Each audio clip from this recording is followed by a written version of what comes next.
It is. It sure is.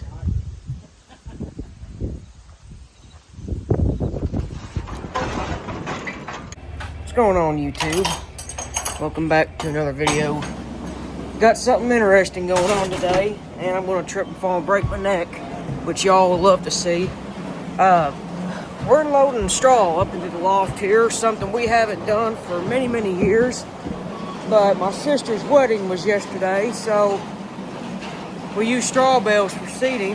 And so now we're going to take these straw bales, throw them up on the elevator here, stack them up along the wall, and put them up here and keep them for storage.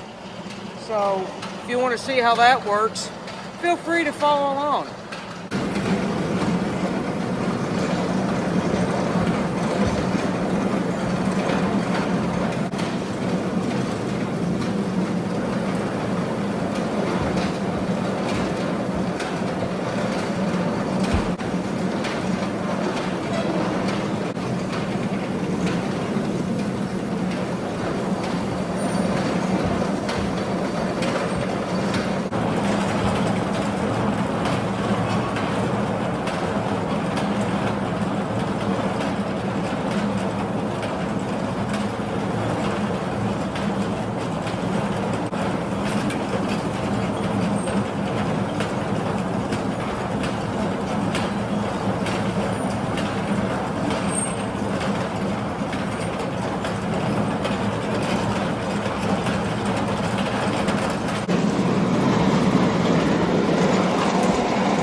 So what I was saying earlier, we don't really do this a whole lot. We quit square baling hay probably 15 years ago now or more. So the only time this elevator really gets used is to load ear corn into the corn crib every 2 years when we pick corn. Now, like I said, my sister got married yesterday, so we use these straw bales for seating. And so versus trying to sell them and get rid of them, we thought we'd keep the straw bales around here because we tend to use quite a bit of it. So we thought it'd be better just keep it in the loft to have on hand because we don't bale our own straw. So to make it easier versus carrying 75 bales up the steps, we just decided why not just get the hay elevator out, load them up in here, because that's what it's made for. So, works out pretty well. There hasn't been anything in this loft for several years. So this is the first time it's had actual forage in it for a good while.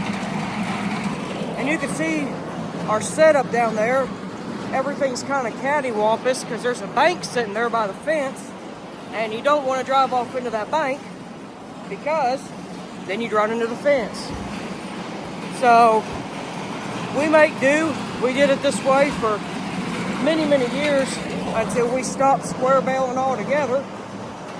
And it is what it is. We still have all the old hay equipment. We just don't do anything with it.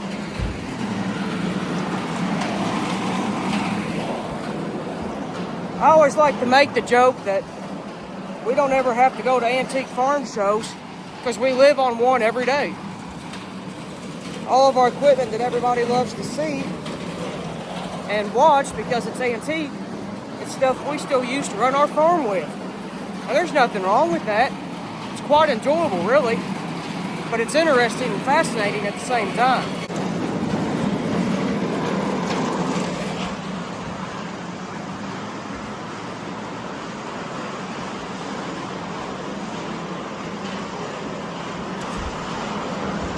You gotta be careful. There's some spots in the floor, like right over here, that's got a hole in it. And I don't want to step in that, nor set anything on top of it, and take a risk of breaking the floor out. Before we put this new roof on this barn and resided last year with tin, the old roof used to leak quite a bit. So certain spots like that, over time, where water came in and rotted those boards out, weakened the floor, and eventually some of it, as you can tell, gave way. So you gotta be careful where you walk up here, or else you might step in something you don't want to be stepping in. There's the last bale.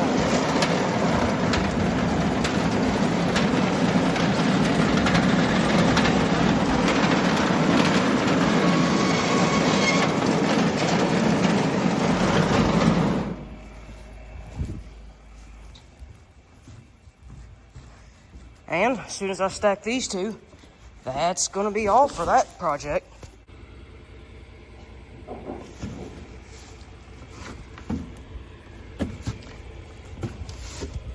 All right, you're clear.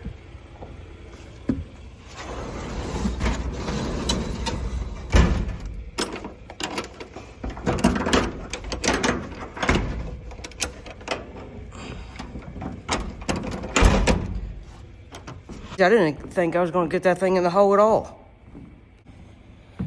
So now we got to put the elevator up and then put the trailers up. We got the cattle trailer full of stuff we brought home yesterday as well. So we're going to have to unload that and get it empty because we're going to have cows coming in here in the next couple weeks. So I can't haul cattle, the cattle trailer, with a bunch of wedding decorations in it. We're up here going to put the hay elevator up. And if you've ever seen the front of this barn up here in our winter lot, you notice what that little piece sticking out on the outside is. Well, that was built as a little add-on, so to speak, to put the tip of that elevator in, so that way it'll completely fit in here, won't be sticking outside the door. Because when we got it, it was just a hair too long to fit inside this portion of the barn here, so we had to add that on to make sure it fit. This is the farm's second elevator over the years. The first one set outside and got blown over in a storm and pretty much totaled it. So this is the second one, and it stays inside all of the time.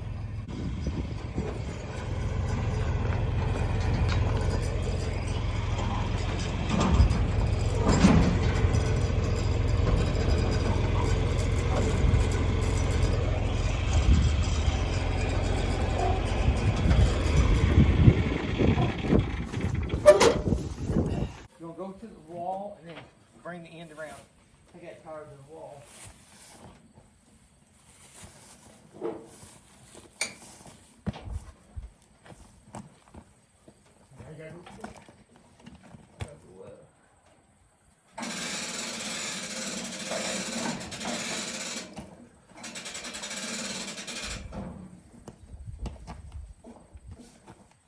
You need to turn down.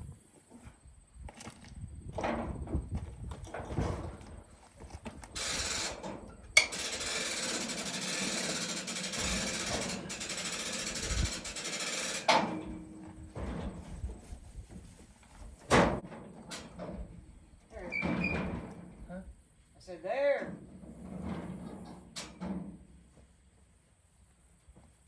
Supposed to hit your block if you don't want to push you out through the hole or the tin. All right. I'll bring the truck around and get the straw is done, and we got that project wrapped up. And while I'm alone for a little bit by myself, I got another project on my hands that we need to take care of. So, mower here, we used to mow fence rows with, was our main mower for many years until we bought our zero turn. She blew a drive belt last week and has been immobile ever since. I must say, though, the original belt lasted pretty much 1,400 some hours, which is pretty impressive because we've owned it since new and never had to replace it. So we got our money's worth out of it, and it was time for it to go. So you can't be too upset about it. And I won't go into details, but I will say that this tractor was pretty much being used as a self-propelled bush hog when it broke. So you can kind of take that for what it's worth. But you can see what I'm working with. The old belt's already off. I had to take it off, get some part numbers together, go get a new one. But I got to take these idlers off. You can hear how bad that one is.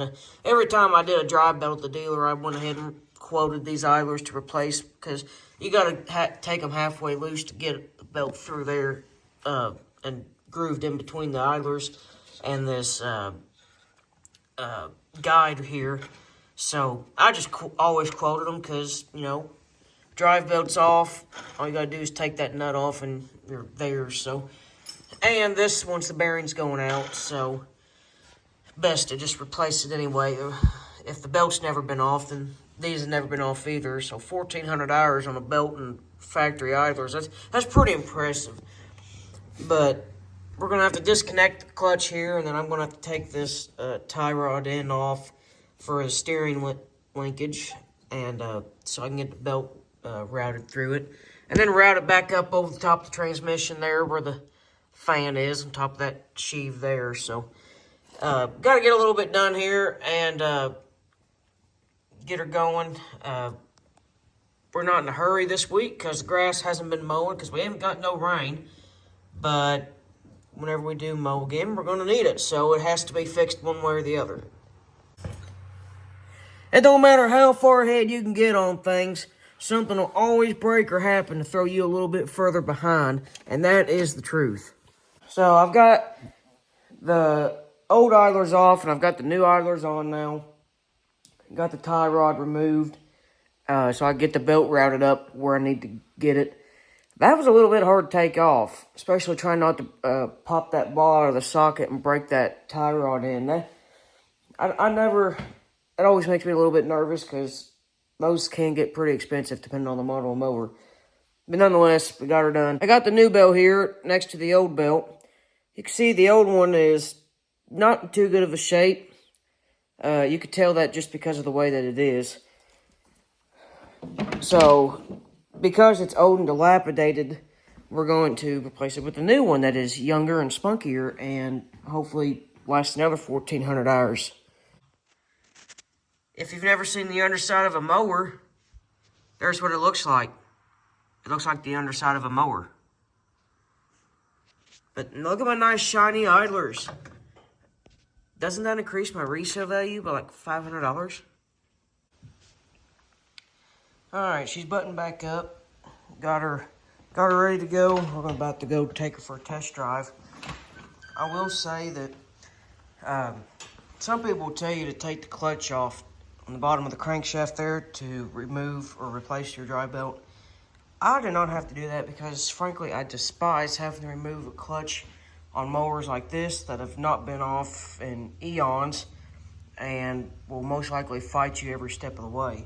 So what I did was I took the fan off the transmission back there and I slipped that belt over top of that sheave and I rolled it and got it over top of there after setting it on top of the sheave there on top of the clutch first, rolled it onto the back of the transmission and then looped it around the idlers underneath and then routed it where I needed to in the middle there. So everything's tight, springs back on, everything's hooked back up, good to go. We're gonna go test drive it, make sure it works before I throw the deck back on it, because if it don't work for some reason, I don't want to have to take the deck back off. That's just how I like to do stuff. I don't know about anybody else, but hopefully all's well that ends well, and I don't have to do it again, but I'm pretty confident in my work, and I know that I did it right, but you just never know. So just gotta double check, make sure everything's right, and we'll move on with life and go to the next project.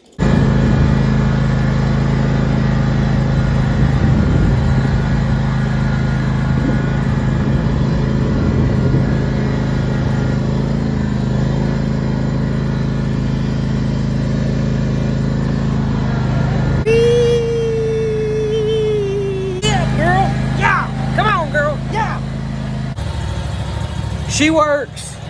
So I've got the 0-turn pulled out. We'll get the 4-wheeler out here because it goes in the rider mower goes in the very back here. So I'm gonna pull this out, back that in, back this back in, back the 0-turn in, do a little bit of shuffling here, and move on to something else. Got a bunch of tools I need to clean up. So probably do that, and then I guess unload cattle trailer. That's something that has to be done because, like I said, here in a couple weeks we're getting cows, so we're gonna have cows back again, and then we're gonna have to start setting troughs out, getting stuff ready, putting hay out, getting them brought in, vaccinated, and doing that sort of thing.